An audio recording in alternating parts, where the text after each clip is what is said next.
आज के एक और ख़ास मौके अंजुमन तरक्की पसंद मुसर्रफीन हिंदुस्तान के जनरल सेक्रेटरी,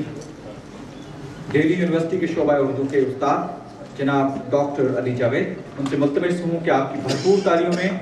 रोशनी का जनाब सदर मोहतरम आए रहमान साहब,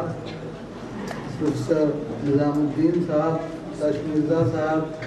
राहत सईद साहब, मसूद जावेद साहब, अली हाशमी साहब, शब्बीर शाह साहब और अब्दुल रशीद साहब, बुज़ुर्गों और दोस्तों, शब्बीर शाह साहब का हुक्म ये है, पहले तो मैं ये अर्ज़ कर दूं कि मकाला लिख करके ले आया था और टाइप शुदा 15 सफ़हात पर मुश्तमिल है, लेकिन शब्बीर साहब ने ये हुक्म दिया कि मैं अब तक हिंदुस्तान में फैज़ सदी तकरीबात के ताल्लुक़ से जो कुछ हुआ है और फैज़ की मानवियत पर गुफ्तगू करूं, खुसूसन अपने तालिब इल्मों, नौजवान दोस्तों से मुखातिब होकर के कुछ बातें आप तक पहुंचाने की कोशिश करूं। इससे पहले मैं ये अर्ज़ कर दूं कि फैज़ सदी तकरीबात का सिलसिला हिंदुस्तान में हमने 25 फरवरी 2011 को, जो दिल्ली का एक बहुत मशहूर हॉल है विज्ञान भवन, वहाँ से शुरुआत की थी, जिसका इफ्तिताह हमारी सदर जमहूरिया मोहतरमा प्रतिभा पाटिल ने किया था। उसमें सदर जमहूरिया ने इस बात पर कई मरतबा ज़ोर दिया कि फैज़ जो हैं वो सिर्फ पाकिस्तान के शायर नहीं हैं, बल्कि फैज़ जितना पाकिस्तान के हैं उतने ही हिंदुस्तानी अवाम के और दुनिया के मुख्तलिफ हिस्सों में उन लोगों के भी शायर हैं जो अमन के लिए, जो इंसाफ के लिए लड़ रहे हैं और एक रोशन मुस्तकबिल का ख्वाब देख रहे हैं। मैं ये भी अर्ज़ करना चाहूँगा और खुसूसन प्रोफेसर निज़ामुद्दीन साहब से कि आपको हमने जहमत दी थी, आप हिंदुस्तान तशरीफ़ ले आए, आपकी क़यादत में एक बड़ा डेलीगेशन वहाँ पहुँचा और हम आपकी वो खातिर नहीं कर सके, और यहाँ जब मैं हाजिर हुआ हूँ आपकी खिदमत में तो आपने और भी ज़्यादा शर्मिंदा कर दिया कि हमें किसी तरह की कोई तकलीफ़ नहीं हुई और जिस तरह से मेहमान नवाजी हमें यहाँ नसीब हुई हम उसके मुस्तहक नहीं। और ये भी मैं अर्ज़ करता चलूँ कि आइंदा भी हम इस तरह के जो प्रोग्राम करेंगे हिंदुस्तान में, मैं इस बात का वादा नहीं करता कि आपको वही जो है सारी सहूलतें मुहैया करवा पाऊँगा, उसी तरह से आपकी मेहमान नवाजी कर पाऊँगा जो आपने हमें जो शरफ बख्शा है। दोस्तों, फैज़ पर बात करते हुए बुनियादी चीज़ ये है कि फैज़ का 100 साला जश्न जब हम मना रहे हैं तो क्यों, आज जो है ज़रूरत क्या है, फैज़ की मानवियत क्या है, और अगर हम यूं ही तफरीहन उनका जश्न मना रहे हैं तो मेरे ख्याल से हम अपने घर में बैठ कर के मना लें। इतने बड़े मजमे को और इतने बहुत सारे पढ़े लिखे लोगों और दानिश्वरों को ज़हमत देने की क्या ज़रूरत है। और इसीलिए जो है आज पूरा हमारा समाज, सिर्फ हिंदुस्तान पाकिस्तान ये सब कॉन्टिनेंट नहीं बल्कि सारी दुनिया के मंजरनामे पर आप नज़र डालिए, हम जिस दौर से गुज़र रहे हैं, जिन मसाइल का सामना कर रहे हैं, तो क्या हमें फैज़ कहीं ना कहीं हौसला देता है कि नहीं देता है, रोशनी मिलती है फैज़ की शायरी से कि नहीं मिलती। और हमारे दोस्त इमरान भिंडर ने जिस बात की तरफ इशारा किया कि क्या शायरी में इतनी ताकत है कि वो समाज में तब्दीली ला सके,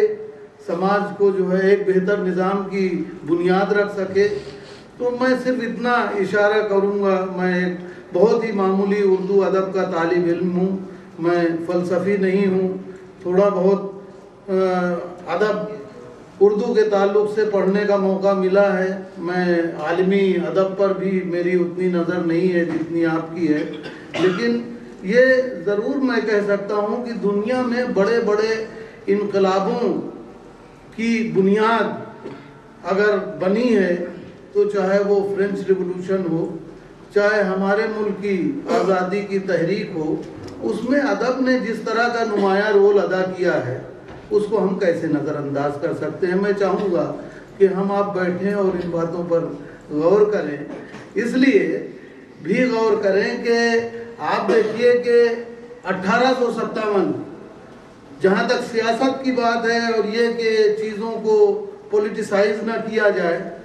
तो चीज़ों को पॉलिटिसाइज किए बगैर हम कैसे सरवाइव कर सकते हैं, इस पर भी गौर करने की ज़रूरत है। और ये शेर जो है, जो 1857 में सिराजुद्दौला की शहादत पर राजा राम नारायण मौजू, जो जब उनको ये खबर मिली कि सिराजुद्दौला को शहीद कर दिया गया,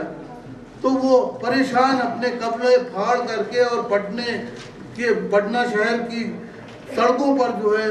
मजनून की कैफियत तारी हो गई, जुनून की कैफियत तारी हो गई और इधर उधर भागते थे और ये शेर पढ़ते थे कि गजाना तुम तो वाकिफ हो, कहो मजनू के मरने की, दीवाना मर गया आखिर को वीराने पे क्या हुआ। और जब ये शेर राजा राम नारायण मौजू ने कहा था तो उन्होंने ये नहीं सोचा था कि मैं इसमें जमालियाती कैफ है या नहीं है, या शायर जब कोई शायरी करता है तो वो जमालियात की क्या बुनियादें हैं, क्या उसूल और ज़वाबित हैं जमालियात के, अगर उन पर गौर करने के लिए वो बैठ जाए तो क्या वो अपने दिल की बात कह सकता है। और इसीलिए जो है मैं अपने नौजवान दोस्तों से ये कहना चाहता हूँ कि शायरी तो हम उसे समझते हैं बहुत सीधे साधे ब्लंट अंदाज में, हम शायरी इस बात को समझते हैं जो हमारे दिल को छू ले और हम ये महसूस करें कि हम भी यही कहना चाहते थे, हम भी यही महसूस करते थे, लेकिन इस शायर ने ये कह दिया, हम नहीं कह पाए। और इसीलिए जो उस शायर का वो जो कलाम है, उसके वो जो शेर हैं, वो जो है हमारे दिल को छूते हैं और हम इसीलिए उसके कलाम को दोहराते हैं और इसीलिए जो है दिल से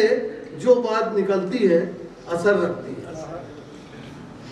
और वही जो है जो आपके दिलों को छू जाए। और इसलिए जो है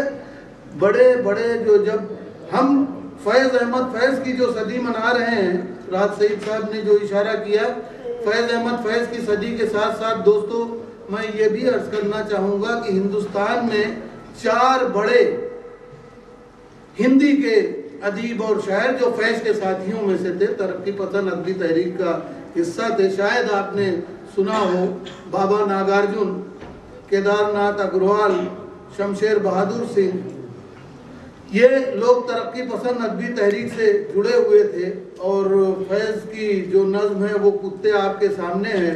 बाबा नागार्जुन ने भी इसी तरह की नज़में कही थी, जिसके एक नमूने के तौर पे जो कुछ उसकी लाइनें मैं आपकी खिदमत में पेश करना चाहूँगा उनकी कविता की। कहता है कि बहुत दिनों तक चूल्हा रोया चक्की रही उदास,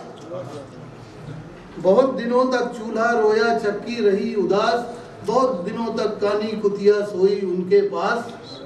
बहुत दिनों तक रही भीत पर छिपकलियों की गश्त। हिंदी में भीत जो है दीवार को कहते हैं। बहुत दिनों तक रही भीत पर छिपकलियों की गश्त, बहुत दिनों तक चूहों की भी हालत रही शिकस्त। दाना आया घर के अंदर कई दिनों के बाद, धुआं उठा आंगन के अंदर कई दिनों के बाद, कौवे ने खुजलाई पांखें कई दिनों के बाद। यहाँ इसी नागार्जुन ने इमरजेंसी के ज़माने में जब लोगों के इजहार के सारे रास्ते बंद कर दिए गए थे, तो नागार्जुन ने उसी इमरजेंसी के दिनों में ये कहा था कि इंदिरा तुम तो काले धन की बैसाखी पे खड़ी हुई हो और सुन रही गिन रही सुन रही हिटलर के घोड़े की एक एक टाप को। इंदू जी क्या हुआ? और उसके बाद जो उनको पकड़ करके 19 महीने के लिए जेल भेज दिया गया था। जब तक इमरजेंसी थी तब तक नाजाद हिंदू। हम उन शायरों को भी सेलिब्रेट कर रहे हैं जो हिंदी के ऐसे नामवर शुअरा हैं, लेकिन मैं ये अर्ज कर दूं कि सबसे ज़्यादा सेलिब्रेट जो हो रहा है वो फैज़ हो रहा है हिंदुस्तान में भी। और मुकम्मल फैज़ जो है, अली मदी साहब बैठे हुए हैं, ये गवाही देंगे इस बात की कि मुकम्मल फैज़ जो है उर्दू में अभी तक नहीं छप पाया है। हिंदी में जो है वो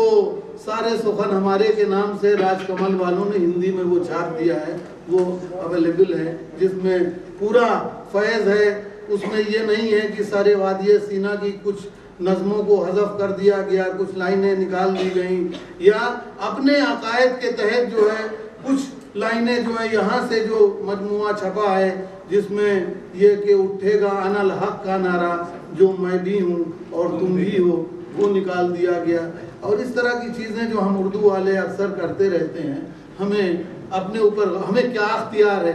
कि हम फैज़ को जो है एडिट करने के लिए बैठ जाएं। जो नहीं अच्छा लगता, फैज़ अच्छा नहीं लगता, मत पढ़ो, फेंक दो, रद्दी की टोकरी में डाल दो। कौन कहता है कि फैज़ को पढ़ने की ज़रूरत है? जिन्हें अच्छा लगता है उन्हें तो पढ़ने दो। जो फैज़ से जो इंस्पिरेशन लेना चाहते हैं, जो फैज़ से हौसला लेना चाहते हैं, तहरीक हासिल करना चाहते हैं, तुम्हें इस बात का किसने हक दिया है कि उस फैज़ को एडिट करके जो है उन तक जो है पहुंचने से रोकने की कोशिश करो। और इसीलिए जो है मैं जब शायरी की बात करता हूं, अभी जो मैं जिस तरह से जिक्र कर रहा था कि जो चीज़ दिल को छूती है और किस तरह से दिल को छूती है, शायर जो है किसी एक मंसूबाबंद तरीके से जो है वो ये नहीं सोचता कि अब फला जो है मंसूबे के तहत हमें ये शायरी करनी है, बल्कि शायरी तो जो है वो फूटती है, दिल से निकलती है। और इसीलिए जो मैं आपको मिसाल दूं कि आजकल हमारे यहाँ हिंदुस्तान में रामायण पे बहुत बहस हो रही है, और रामायण पे इसलिए बहस हो रही है कि एक ख़ास जहन रखने वाले लोग जो राम की ताबीर पेश कर रहे हैं, रामायण के बारे में यह है कि उसकी बहुत सारे वर्जन्स हैं, और उन वर्जन्स में जो एक वर्जन ये भी है जो बुद्धिस्ट जातक है, वो ये कहता है कि राम और सीता जो है बहन भाई थे। एक जातक ये कहता है कि सीता जो है वो रावण की बेटी थी, और रावण को किसी ऋषि ने कहा कि यही तुम्हारी मौत का सामान बन करके आएगी, तो उसको जो है एक बक्से में रख करके और बहा दिया था। जो बहता बहता जो है वो पहुंचा जनक के वहाँ जनकपुरी, और फिर उन्होंने जो है उसको पाला अपनी बेटी की तरह, राजा जनक ने। अब आप ज़रा इन तमाम जो है फोक पे गौर कीजिए, हज़रत मूसा के साथ भी यही फोक जुड़ा हुआ है, तो इन तमाम चीज़ों पर गौर कर। मैं ये अर्ज़ कर रहा था कि सबसे मशहूर जो क़ब्ल मसीह रामायण लिखी गई संस्कृत में वो वाल्मीकि है,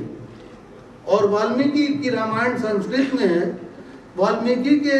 बारे में ये कहते हैं कि वो एक बड़ा ख़तरनाक किस्म का डाकू था। जंगलों में जो है जब काफिले जाते थे, लोग जाते थे तो उनको लूट लेता था, मार देता था। एक दिन जो है वो उसने देखा, जंगल से गुजर रहा था तो दो खूबसूरत परिंदे पेड़ की डाल पे बैठे हुए थे, चोंच लड़ा रहे थे, आपस में एक दूसरे को प्यार कर रहे थे। उधर से एक सयाद आया, बहेलिया आया, और उस सयाद ने चिल्लाए कमान में तीर चढ़ाया और दोनों परिंदों में से एक परिंदे को मार दिया। एक परिंदा जब जख्मी होकर के जमीन पर गिरा और तड़पने लगा तो उसका असर वाल्मीकि पर यह हुआ कि वाल्मीकि उस परिंदे को तड़पता हुआ देखकर बेचैन हो गए, और बेचैन होकर के जो है बद्दुआ की उस सयाद के लिए, बहेलिये के लिए, और कहा कि ऐ सयाद, तूने इन प्यार करते हुए परिंदों के जोड़ों में से एक को जिस तरह से जख्मी कर दिया है, और जिस तरह से ये परिंदे को जो तूने तड़पता हुआ छोड़ दिया है, जिंदगी भर तुझे चैन नहीं मिलेगा। और वही रत्नाकर डाकू जो है एक शायर की शक्ल में तब्दील हो जाता है और इतना बड़ा क्लासिक जो है वो दुनिया को देता है रामायण की हैसियत से आज भी जो है। और देखिए आप वाल्मीकि का रामायण पढ़िए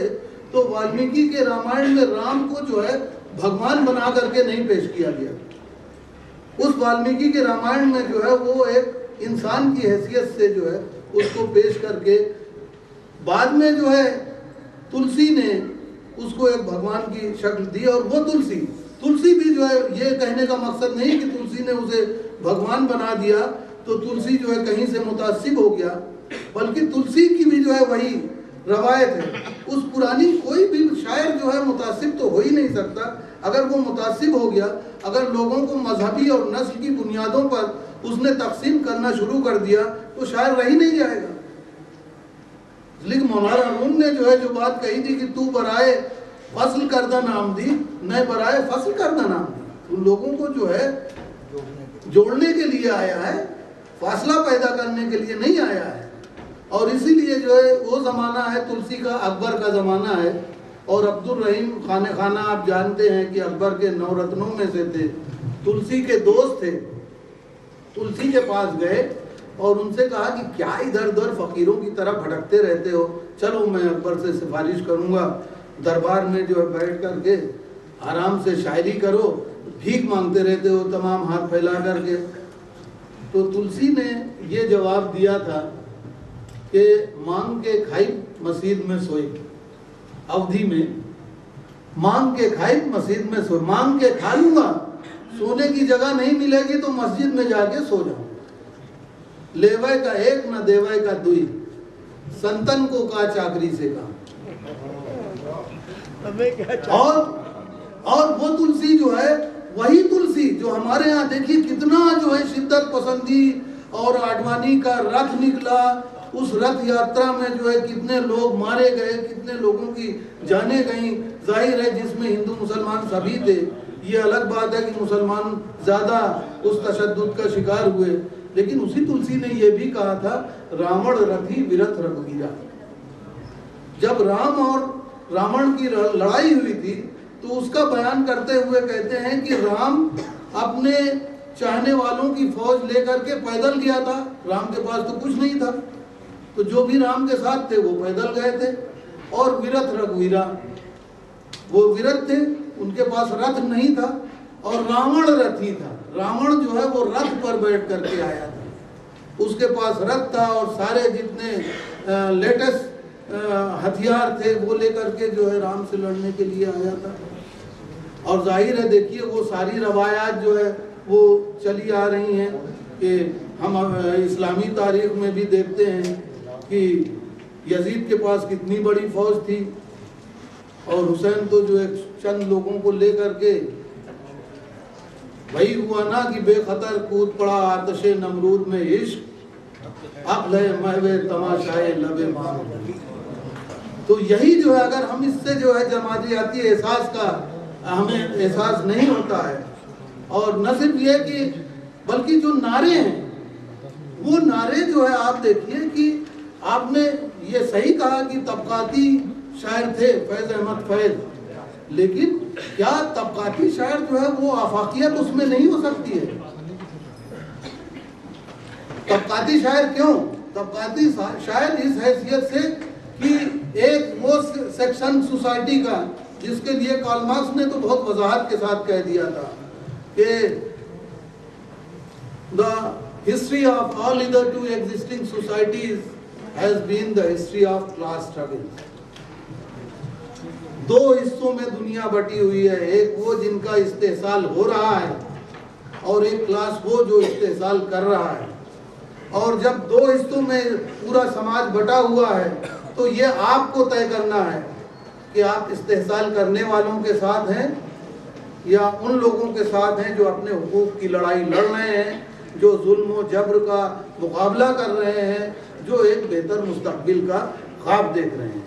और इसीलिए जो है शुरू ही में 1936 में सज्जाद ज़हीर और फैज़ अहमद फैज़ और मुल्क राज आनंद इन सब ने जो है इस बात का फैसला कर दिया था, जिस पे प्रेमचंद ने जो अपने सदारती खुतबे में कहा था कि हमें हुस्न का मेयार बदलना होगा। अब तक जिस आर्ट एंड लिटरेचर की बात हम कर रहे हैं जिस हुस्न की बात कर रहे हैं, हम सजे सजाए ड्राइंग रूम्स में बैठ करके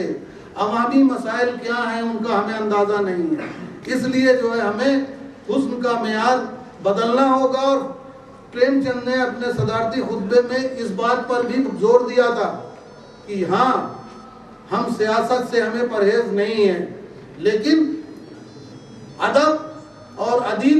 सियासत का पिछलग्गू नहीं बनेगा, बल्कि सियासत के लिए मशले राह का काम करेगा। और इसीलिए जो है आप पूरी हमारी आज़ादी की लड़ाई पर गौर कीजिए।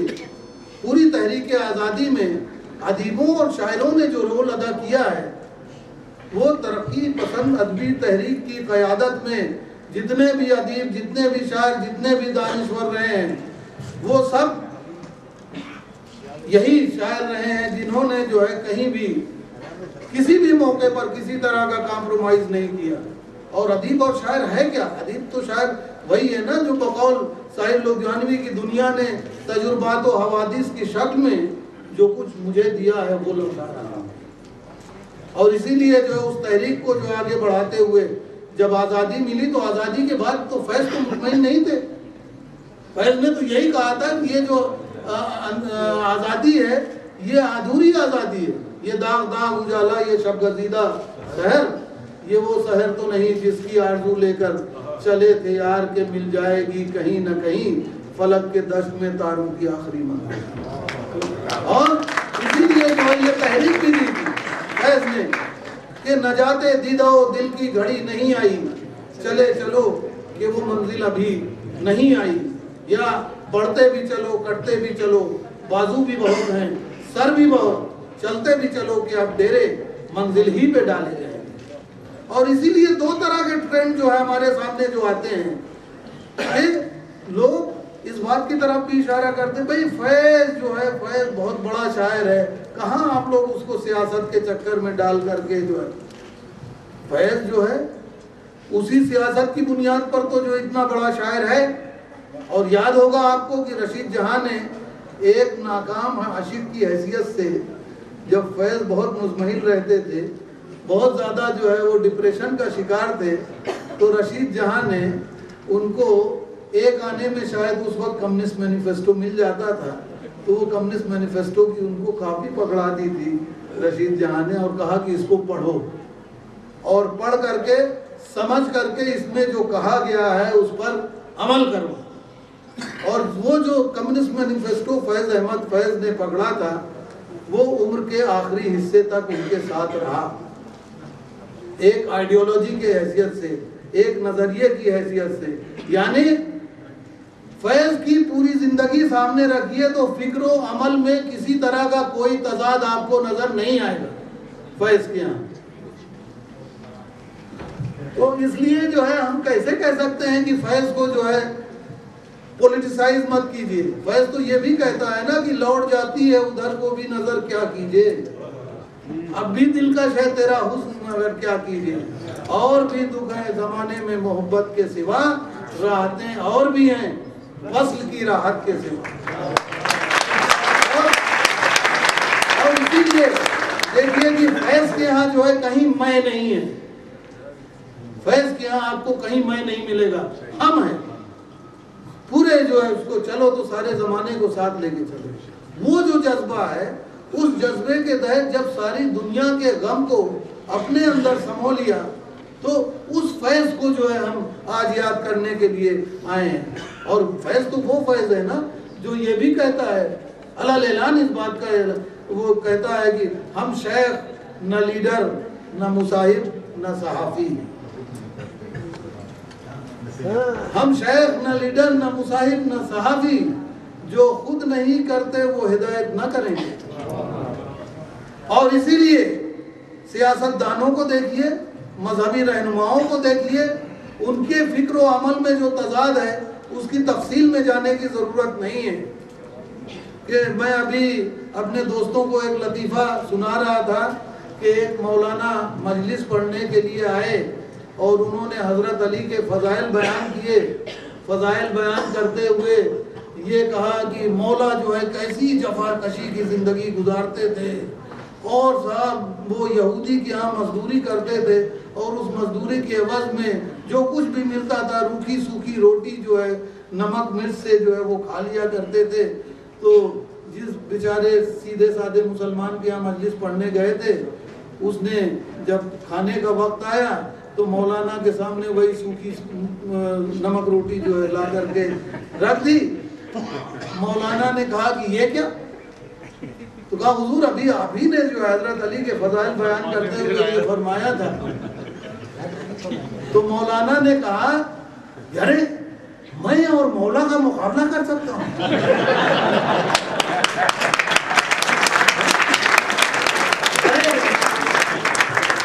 देखो मेरे लिए तो भूरे पर की मुर्गी जो है मैं कैसे मौला करूँगा? और यही जो है सियासतदानों का है। लेकिन फैज के फिक्र अमल में किसी तरह का तजाद अगर आपको मिला हो उनकी पूरी जिंदगी में तो आप बताएं। ये वही फैज है जब 78 में जिला वतनी की जिंदगी गुजारते हुए बेरूत में जो है जब फैज बैठे हुए हैं लोटा से डेट कर रहे हैं, उस वक्त ज़ायनिस्ट इजरायलियों का हमला होता है उस हेडक्वार्टर पर जहां यासिर अराफात भी ठहरे हुए हैं। और उस हमले में जो है कितना नुकसान पहुंचा। यासिर अराफात ने जो है फैज से कहा कि आपकी जान को खतरा है, आप बेरूत छोड़ करके चले जाइए। फैज ने कहा कि मेरी जान को खतरा है लेकिन यहाँ लाखों फिलिस्तीनियों की जानों को भी खतरा है, मैं इनको कैसे छोड़ करके चला जाऊंगा। फैज नहीं गए, डटे रहे। ये फैज अहमद फैज है। अगर वो कमिटमेंट ना हो, अगर अमल और नजरिए में जो है तजाद होता तो फैज तो छोड़ करके भाग आते, डटे रहे वहां। और इसीलिए जो है फैज को रीडिफाइन करने की जरूरत नहीं है। फैज को जो है फिर से डिस्कवर करने की जरूरत है, जिसे हिंदी में बड़ा अच्छा जुमला है, आप लोग नहीं समझ पाएंगे, कहेंगे आत्मसात करने की जरूरत है। उसको हम अपने अंदर जो है वो महसूस करने की जरूरत है। और इसीलिए जो है हम फैज को आज याद करने के लिए आए हैं। और यही जो जज्बा है वो जज्बा जो है फैज न सिर्फ ये कि ज़मान व मकान की बंदिशों को तोड़ते हुए आगे बढ़ता है, जहां ज़बान कोई अहमियत नहीं रखती, सरहदें कोई अहमियत नहीं रखती हैं, मज़ाहिब कोई अहमियत नहीं रखते हैं। फैज उन तमाम दबे कुचले इंसानों की आवाज़ बंद करके सामने उभरते हैं। और इसीलिए जो है पूरे हिंदुस्तान में जितने फंक्शंस हुए हैं, जितने जलसे हुए हैं, मैं यकीन से कहता हूँ राहत साहब की इतने पाकिस्तान में नहीं हुए। इसलिए हम जो है जब अपने फ़लसफ़े की बात करते हैं और जब फ़लसफ़ों की बात करते हुए हम ये कहते हैं कि हमें फ़लसफ़ा मगरिब से जो है हमें मिला, तो 5000 साल पहले हमारी हिंदुस्तानी तहजीब का जो फ़लसफ़ा है, जाहिर है हम तो, और इसीलिए जो है मैं वो ठेकेदार जो मज़हब के ठेकेदार हैं उनसे भी ये अर्ज़ करना चाहूँगा कि सोचिए कि हुजूर ने तो ये कहा था कि अगर तुम्हारा पड़ोसी भूखा है तो खाना तुम्हारे ऊपर हराम है। हुजूर ने ये नहीं कहा था कि पड़ोसी का मुसलमान होना जरूरी है। तुम्हारा पड़ोसी भूखा है तो खाना तुम्हारे ऊपर हराम है। और हुजूर ने जो है, मैं ये अर्ज करता चलूँ, और बात आ गई है तो अपने नौजवान दोस्तों के साथ ये बात शेयर करना चाहूँगा कि आज जो है जिस तरह से हम बात बात पर तलवार निकाल लेते हैं और अहानत रसूल के नाम पर अपने उल्लू सीधे करने के लिए, अपनी दुकान चलाने के लिए जो शरारतें करते हैं, उसकी सीरत पर गौर कीजिए कि घर से निकल रहे हैं और उस बुढ़िया यहूदी औरत जो है, जो नफरत करती थी, घर का सारा कूड़ा इकट्ठा करके रखे हुए है कि ये अभी गुजरेगा मुसलमानों का रसूल, तो इसके ऊपर सारा कूड़ा डाल देंगे। और रोजाना जो है जब वो घर से तशरीफ ले जाते हैं, वो बुढ़िया उनके ऊपर सारा कूड़ा डाल देती है। एक दिन जो है जाहिर है कूड़ा नहीं पड़ा, यूं ही निकल गए, तो हुजूर ने दरियाफ्त किया कि आज क्या बात है, मेरे ऊपर कूड़ा नहीं पड़ा। लोगों ने कहा कि वो औरत बीमार है।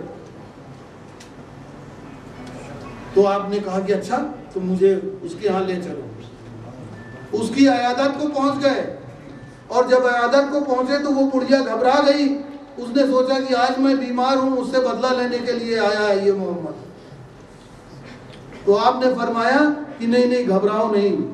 हम तुम्हारा हाल चाल पूछने के लिए आए हैं, तुम्हें किसी तरह की कोई अगर मदद की ज़रूरत हो तो बताओ, तुम्हें दवा मिली कि नहीं मिली, उसकी खैरियत पूछते हैं, उसकी आदत करते हैं, और उसका असर ये होता है कि वो यहूदन मुसलमान होने का ऐलान करती है, ईमान ले आती है, कहती है कि या रसूल अल्लाह आप मुझे मुसलमान बना दीजिए। तो हुजूर ने तो किसी तरह से तलवार किसी के गर्दन पे रख करके नहीं कहा कि मुसलमान बनो वरना गर्दन काट देंगे। अपने किरदार की बुनियाद पर जो है लोगों के दिलों को जो है जो शख्स जीतता है, उसके लाए हुए दीन का आज हम क्या हाल बनाए दे रहे हैं, इस पर गौर करने की जरूरत है। खैर ये तो इन तमाम बातों से कता नजर, और यही जो है फैज जो खल्के खुदा की बात कर रहा है और राज करेगी खल्के खुदा, उस खल्के खुदा के जो है मिशन को आगे बढ़ाने के लिए, उस पूरी तहरीक को आगे बढ़ाने के लिए जो तमाम ज़बानों की, दुनिया के तमाम दबे कुचले अवाम की जो तहरीक थी, जिसके लिए जो है शायर कहता है कि माँ है रेशम के कारखाने में, बाप मसरूफ सूती मिल में है, कोख से जब से माँ की निकला है, बच्चा खोली के काले दिल में है, जब यहाँ से निकल के जाएगा कारखानों के काम आएगा, अपने मजबूर पेट की खातिर भूख सरमाए की बढ़ाएगा, हाथ सोने के फूल उगलेंगे, जिस्म चांदी के धन लुटाएगा, खिड़कियां होंगी बैंक की रोशन, खून इसका दिए जलाएगा, ये जो नन्हा है भोला भाला है, खूनी सरमाए का निवाला है, पूछती है ये इसकी खामोशी, कोई मुझको बचाने वाला है। तो इसलिए आपको ये आस तय करना है कि वो बच्चा जो खूनी सरमाए का निवाला बन रहा है, हम उसके साथ हैं, या वो जो खूनी सरमाया खा रहा है, जो जिसकी सारी बुनियादें जो है उन मेहनतकश अवाम के खून और उन मेहनतकश लोगों के जो है मेहनत का फायदा उठा करके। और आज दुनिया कहाँ है? दुनिया तो इस तरह से हो गई है कि या तो किसी के पास पैसे ही पैसे हैं जिसका कोई हिसाब नहीं है, या एक तबका वो है जो एक वक्त की रोटी के लिए भी मशहूर है। और यहाँ आकर के हमें ये बात नहीं करनी चाहिए, लेकिन हमारे यहाँ भी कुछ इस तरह के लोग हैं जो ये कहते हैं कि बिलो पॉवर्टी लाइन का जो है जो वो तय होना चाहिए वो 32 रुपए में तय होना चाहिए। सोचिए वो लोग जिनका काम रोजाना 32,000 रुपए से भी नहीं चलता है, वो आम लोगों को कहते हैं कि 32 रुपए में वो काम हो जाना चाहिए। और इसीलिए जो है फैज अहमद फैज मीर और गालिब की उस रवायत को आगे बढ़ाता है। मीर तो यही कहते हैं ना कि नमिल मीर अब के अमीरों से तू, हुए हैं फकीर इनकी दौलत से हम। या गालिब क्या कहते हैं, लिखते रहे जुनून की हिकायते कूचका, हर चंद इसमें हाथ हमारे कलम हुए। और फैज जो है उसी के तहत उसी रवायत को आगे बढ़ाते हुए खूने दिल में उंगलियां डुबा लेने की बात करता है। और इसीलिए जो है मैं समझता हूं कि हम जिस शायर को सेलिब्रेट कर रहे हैं वो शायर जो है वो शायरी की अगर बहुत ही मामूली सी तारीफ करें तो मैं समझता हूं कि आतिश नमरूद को गुलजार खलील में बदल देने का नाम शायरी है।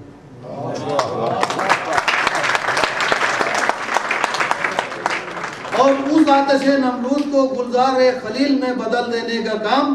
फैज अहमद फैज ने किया है। और इसीलिए जो है जिन लोगों को नारेबाजी पसंद नहीं आती है, मैं ये याद दिलाना चाहूँगा कि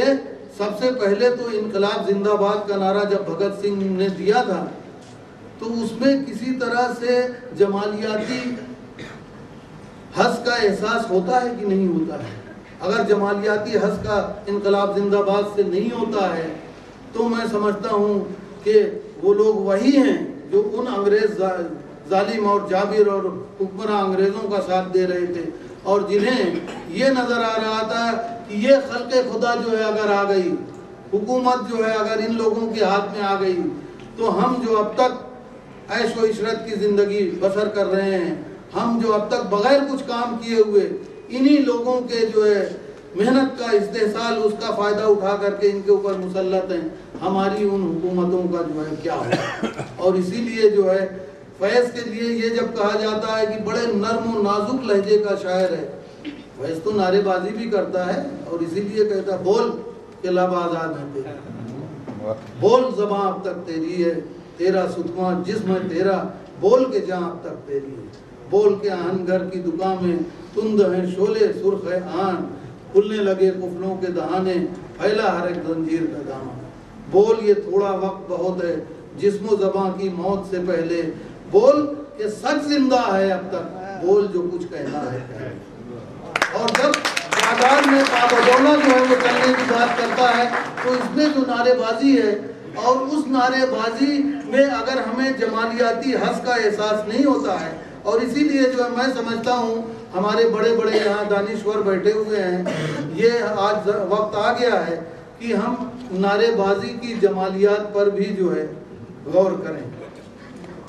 और नारेबाजी की जमालियात जो है हमारे इमरान मिंडर जो है फ़लसफ़े के तालिब इल्म में काफ़ी इन्होंने पढ़ा है, मैं चाहूँगा कि इस पर गौर करें और आप एक अच्छा काम इस पर कर सकते हैं। दोस्तों बोलने के लिए तो बहुत देर तक जो है समाखराशी जो है की जा सकती है, लेकिन मैं समझता हूँ कि आज मैं अपने नौजवानों से ये अपील करते हुए अपनी बात को ख़त्म करूँगा कि वाकई में हम बहुत ही ख़राब दौर से गुजर रहे हैं। उस वक्त जब हम आज़ादी की लड़ाई फैज़ अहमद फैज़ और उनके साथी लड़ रहे थे तो उस वक्त की लड़ाई दुश्मन जो है उसकी शक्ल बहुत साफ थी। उस वक्त जो है हम अंग्रेज़ों और फैशिज्म का मुकाबला कर रहे थे और हमें मालूम था कि हमारा असली दुश्मन कौन है, लेकिन आज़ादी हासिल करने के बाद हमारे दुश्मन हमारे दरमियान हैं, हमारे अपने समाज में हैं, जो इस पूरे समाज को इंतशार में जो है की आग में झुलसा रहे हैं, जो इस पूरे समाज को जो है एक अंधेरे की तरफ, तारीकी की तरफ ले जाने की कोशिश कर रहे हैं। और इसीलिए जो आज ज़रूरत इस बात की है कि हम इस अंधेरे से उजाली की रोशनी पैदा करने की कोशिश करें। और बकौल जो है भगवान बुद्ध नहीं बल्कि महात्मा बुद्ध कहिए कि महात्मा बुद्ध ने जो है बहुत अच्छी बात कही थी। उन्होंने कहा था कि जहां अंधेरा है वहीं रोशनी पैदा करो। और इसीलिए जो है रोशनी पैदा करने की ज़रूरत है। और उसी तरफ की पसंद रवायत के एक बड़े शायर आले अहमद सुरूर के शेर के साथ अपनी बात को ख़त्म करूँगा कि बड़ा पथराव है ख्वाबों के नाजुक आबगीनों पर, हज़ारों जुल्मतों में एक किरण की आजमाइश है। बहुत बहुत शुक्रिया।